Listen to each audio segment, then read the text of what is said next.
Hello అండి, అందరికీ welcome back to కొత్త రుచులు. ఈరోజు మన వీడియోలో అటుకులతో ఇన్స్టెంట్గా అప్పటికప్పుడు ఇడ్లీలను ఎలా తయారు చేసుకోవాలో చూపిస్తాను. ఈ ఇడ్లీలను ఏ చట్నీతో తిన్నా చాలా చాలా బాగుంటాయి. ఇక్కడ నేను బొంబాయి చట్నీతో తింటున్నానండి, సూపర్ ఉన్నాయి. ఈ ఇడ్లీలు ఈ వీడియోలో చూపిస్తున్నట్లుగా సాఫ్ట్గా ఎలా నోట్లో పెట్టుకుంటే అలా కరిగిపోయేలా చాలా చాలా బాగుంటాయి. ఈ ఇడ్లీలను కొబ్బరి చట్నీతోనైనా, సాంబార్తో అయినా, లేకపోతే పల్లీ చట్నీతో అయినా, ఏ చట్నీతో తిన్నా సూపర్ ఉంటాయి. అటుకుల ఇడ్లీలను కేవలం అరగంటలో మనం ప్రిపేర్ చేసేసుకోవచ్చు. బిజీ మార్నింగ్స్లో ఇన్స్టెంట్గా ఈ అటుకుల ఇడ్లీలను ఎలా తయారు చేసుకోవాలి, ఆ ప్రాసెస్ ఏంటి వీడియోలో చూసేయండి. మిక్సీ జార్లోకి 2 కప్పుల వరకు అటుకులను తీసుకోవాలి. ఇలా తీసుకునే అటుకులు ఇలా లావుగా ఉండే అటుకులు మాత్రమే తీసుకోవాలి. మనం ఆడించుకున్న అటుకులను కూడా తీసుకోవచ్చండి.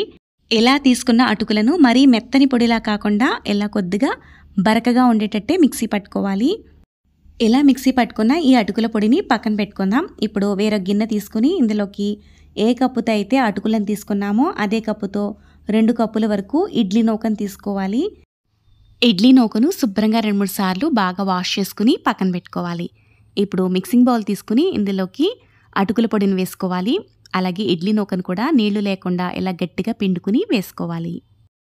ఈ వీడియోలో చూపిస్తున్నట్లుగా అటుకుల ఇడ్లీలను మీరు కూడా ఒకసారి ట్రై చేసి మీకు ఎలా వచ్చాయో కామెంట్ చేసేయండి. నెక్స్ట్ ఇప్పుడు మనం ఏ కప్పుతో అయితే అటుకులను ఇడ్లీ నూకను కొలిచి తీసుకున్నామో అదే కప్పుతో 1 కప్పు వరకు పెరుగును వేసుకోవాలి. మనం తీసుకునే పెరుగు కొద్దిగా పులిసిన పెరుగు అయితే బాగుంటుంది.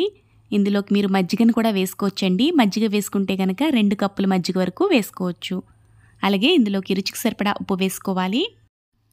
ఇవన్నీ కలిసినట్టుగా ఒకసారి బాగా కలుపుకోవాలి. ఇందులోకి 1 కప్పు వరకు నీళ్లు వేసుకోవాలి. ఇలా నీళ్లు వేసుకున్న తర్వాత ఒకసారి అంతా కలిసిలా బాగా కలుపుకుని మూత పెట్టేసి 15 నిమిషాల పాటు కంపల్సరీ ఈ పిండినైతే నానబెట్టుకోవాలి. 15 నిమిషాల తర్వాత పిండిలా గట్టిగా అయిపోతుంది. ఈ పిండిలా నానితే సరిపోతుందండి, మరీ ఎక్కువసేపు కూడా నానక్కర్లేదు. కరెక్ట్గా 15 నిమిషాలు నానబెట్టుకుంటే సరిపోతుంది.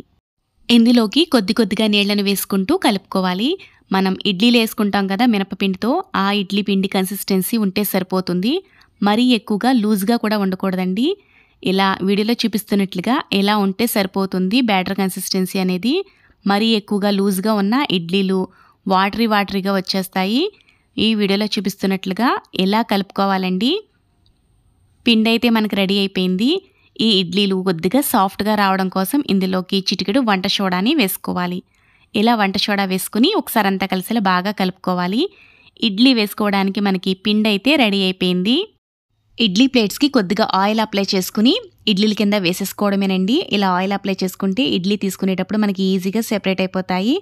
ఇలా వేసుకున్న ఇడ్లీలను ఇడ్లీ స్టాండ్లో పెట్టుకుని స్టవ్ని మీడియం ఫ్లేమ్లో పెట్టుకుని 10 నుంచి 15 నిమిషాల పాటు ఉడికించుకుంటే ఇడ్లీలు అనేవి మనకి ఉడికిపోతాయి. ఇక్కడ చూసారు కదా, చేతికి ఏమీ అంటుకోవట్లేదు. ఈ ఇడ్లీలు అయితే ఉడికిపోయాయి.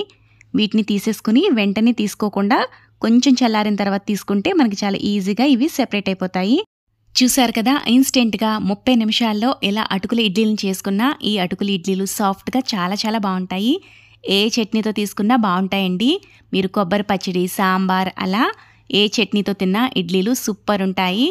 చూసారు కదా, మీరు కూడా అటుకుల ఇడ్లీలను ఒకసారి ట్రై చేసి మీకు ఎలా అనిపించాయో కామెంట్ చేసేయండి. ఈ వీడియో కనుక మీకు నచ్చితే లైక్ చేసి ఇలాంటి మరిన్ని వీడియోల కోసం కొత్తగా చూసేవాళ్ళైతే ఛానల్ని సబ్స్క్రైబ్ చేసుకోండి. నేనైతే ఈ అటుకుల ఇడ్లీలోకి ఇలా శనగపిండి పచ్చడి చేశానండి.